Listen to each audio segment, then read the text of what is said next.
Hello friends, welcome back to our channel மாணவன் ஆசிரியர். இன்றைக்கி இந்த வீடியோவில் 10th standard post division test 2025 social சயின்ஸ்க்கான ஒரிஜினல் கொஷின் பேப்பர் தான் பார்க்க. ஸோ அது பார்க்குறதுக்கு முன்னாடி சேனலை சப்ஸ்கிரைப் பண்ணிக்கோங்க, வீடியோ ஃப்ரெண்ட்ஸுக்கு ஷேர் பண்ணிட்டு பாருங்கள். First division test 2025 social science 100 mark question. So இதில் இருக்கக்கூடிய 2 மார்க் 5 மார்க் 8 மார்க்கு நல்லா படித்து வச்சுக்கோங்க. இதில் பார்த்தீங்கன்னா நமக்கு ஃபெரியார் ஆஸ் ஏ ஃபெமிஸ்ட். ஸோ அது கீழே மென்ஷன்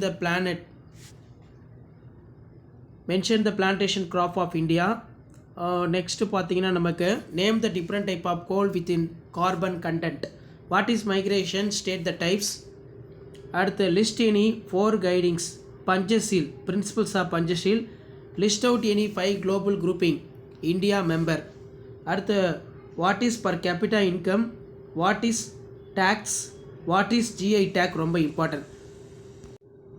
ஸோ நெக்ஸ்ட் வந்து பார்த்தீங்கன்னா 5 mark 10 × 5 50. So 5 mark book back பார்த்துக்கோங்க. ஸோ கண்டிப்பாக இந்த கொஷின் பேப்பரில் இருக்கக்கூடிய கொஷின் நல்லா படித்து வச்சுக்கோங்க. அண்ட் தென் கீழேயே வந்து பார்த்தீங்கன்னா நமக்கு ரொம்ப இம்பார்ட்டன்ட் பொறுத்த வரைக்கும் டிஸ்டிங்ஸ் பாருங்கள். வெதர் கிளைமேட்டு, அதுக்கு கீழே வந்து பார்த்தீங்கன்னா waterway airway. Give the reason rain water harvesting is necessary. Right about south west monsoon. Describe the major challenges of Indian industry. Classify the explain for roadways in India. What are the duties and functions of Prime Minister of India? அதுக்கு கீழே வந்து பார்த்தீங்கன்னா BRICS கேட்டிருக்காங்க. Objectives. Elucidate why Green Revolution was born.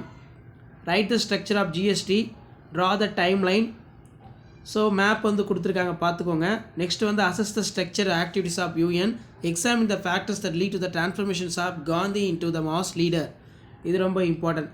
So கண்டிப்பாக இந்த question பேப்பரோட question நல்லா படித்து வச்சுக்கோங்க. 10th standard social science first division test ஜனவரி 2025 ஒரிஜினல் கொஷின் பேப்பர் வீடியோ ஃப்ரெண்ட்ஸுக்கு ஃபார்வர்ட் பண்ணிட்டு பாருங்கள்.